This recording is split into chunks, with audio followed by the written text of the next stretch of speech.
Welcome back to the channel. My name's Rob Manders, and I have to admit, I've been procrastinating a ton lately.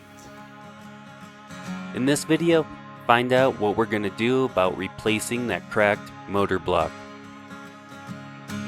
Now, for those who haven't been following along, we ended up with having a whole bunch of breakage at once. So basically, last summer, I'll start from the beginning. Last summer, I had started this Jeep project that's just right to the side of me, and we'll get to that more here in the future. So I had started that project. Then on a weekend trip, I broke our rear steer Rockcrawler. So I broke some stuff in the steering out on a trail known as 10 Falls, and we made a video about that. And then we had a trip before I could get the rear steer Rockcrawler fixed. I had a trip to take out our 4-seat non-rear steer Rockcrawler. And then I broke this one really bad. And at one point in my garage, we don't have a ton of space in here, but we ended up having, well, 3 dead rigs in here. So things got crowded really quick. We're able to get the rear steer Rockcrawler fixed. We had to replace a front wheel bearing, a brake rotor, some caliper parts, re-weld the steering knuckle, a bunch of stuff like that. We were able to get that fixed, and we've had it out on a couple recent trips. Well, I wasn't going to move forward with this Jeep project anymore till I get this thing finished. And I'll be honest, I got a bit burnt out on it. I got it all taken apart, and then I had to try and start finding some new parts to put on it. The truth is, sometimes the stuff can be a bit overwhelming, and it's easy to get burnt out on it. I think I know more people who quit rock crawling because they got burnt out on this type of stuff, as opposed to how many people I know still rock crawl. You know, it's easy to get burnt out on it because it is a ton of work to do this stuff. It's a ton of work to keep going with all this, but this was an extraordinarily big break. I mean, the only thing that's still in this rock crawler right now is the rear axle. That's the only thing I don't have to touch and fix somehow. So we'll recap everything that was broken. Now, the first thing that was broken was the motor. We cracked the block. It was an aluminum block, and that cracked when we rolled. Just to recap, what happened is I was trying a line I probably shouldn't have been playing around on with this car. I slid off of it. I rolled. When the front axle landed, it hit really hard. It bent the upper front link, and at the same time, it cracked the motor block. It cracked the transmission housing. It bent the front axle truss. The top of that is bent. It bent the upper front part of the cage, broke the mirrors off, and bent some other tubes around here. And so that's pretty much summarizes where it's at. Now, the problem is I thought I could just find an easy replacement block for that nice aluminum block. However, they're pretty expensive. You know, that motor, it's hard to find one of those these days for under $4 or $5 grand. And so it's like, at that point, I was like, I don't know if I want to spend that much on a motor again that may just crack in the same place. Now, that motor's been in this car for 4 years and never broke anything on it before, but I might as well just go with the Marketplace special. So that's what we've got here. This is, well, we had that nice $4,000 aluminum block LS1, and what we're going to put back in here is the Marketplace special, a 5.3 liter iron block that we're going to be putting back into this thing. You know, it's just hard to justify spending that much money on a motor and a rock crawler. We do crazy things with these. We put them at sharp angles, starve them of oil, roll, and then get oil into the cylinders, and, you know, hard start them, all this sort of stuff. And rock crawling's hard on motors. So I just can't justify spending that much on that motor again. But what I'm going to do is take all the good parts from that LS 5.7 and put them onto this 5.3. I'm going to take the nice intake, put it on there. I'm going to put the nicer oil pan, harmonic balancer, the valve covers, all that stuff, just to make this motor look a little bit fresher. So what I did a few weeks back, I found this motor on Marketplace, and I'll show a little bit right here of picking up the motor and cleaning it up. All right, so we just went and picked up our new motor for the Rockcrawler, our new old motor. Due to financial constraints, we won't be replacing it with as nice a motor as we had right there. That one's all nice and clean. no oil leaks, and then we got the marketplace special here.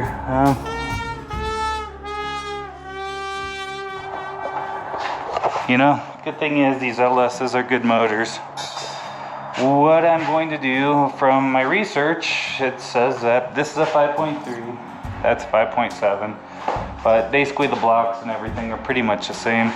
So what I'm going to do is just swap the intake, put that nice low Corvette intake onto here.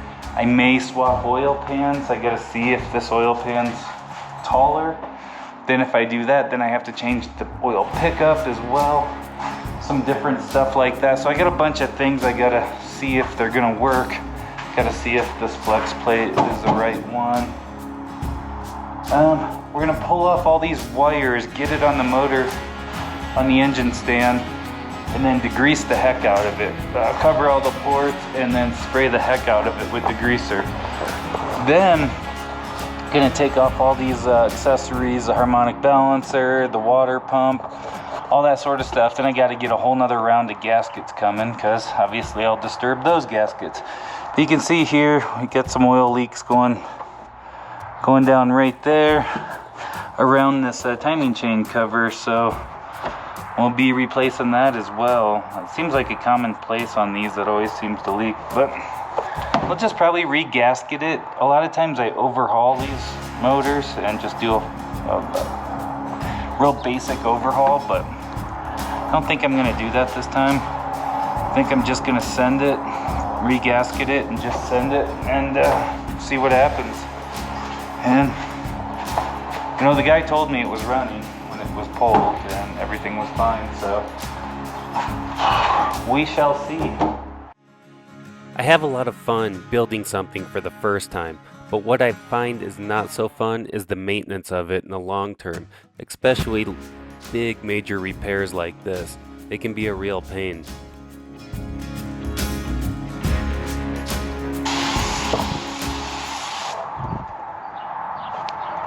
Time to degrease the heck out of this thing.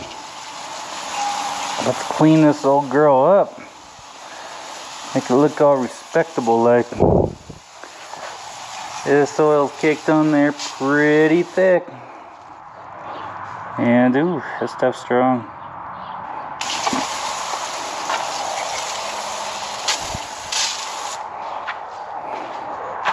Probably use a couple cans of old degreaser on this girl.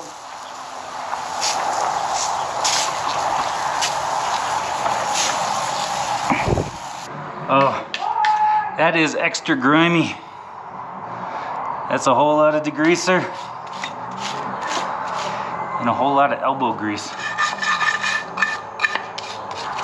Try and clean this whole thing up. Our next step's going to be, after getting this motor put back together and in this chassis, then we got to deal with the transmission. And so I've got a really good idea for fixing that broken transmission housing that's not going to involve having to take it to a transmission shop. I think people are going to like that video. I couldn't find other videos on it online, so hopefully it's something that people are interested in. And it's a trick that drag car racers have been using for a long time, because they're no stranger to broken transmission bell housings. After we get the transmission fixed, we're going to figure out what we're going to do about the axle. Now I can put the same kingpin axle back in here, but I've got a nicer Super Duty axle that I've been wanting to put in here. So we'll figure out what we're going to do with that. Maybe we put the kingpin in this Jeep project that we've got off to the side. And like I said, we'll talk more about that in the future, but that project's basically going to be, we're going to call it like the spare parts Jeep or something to that effect, and build a fun cruiser Jeep for Moab and stuff, just using up a lot of these spare parts that I've got laying around here. After we get the motor and transmission, all that stuff put back in here, then we're going to go and start doing all the metal work. I don't want to do metal work while I've got this all opened up. I don't want the grinding dust and all that stuff into the motors. I'm trying to keep it as clean as I can in here, even though it's not the cleanest place. But I can minimize that by not doing welding and grinding. So our first step's going to be, let's start taking everything off this LS1 and putting it on to this 5.3 iron block.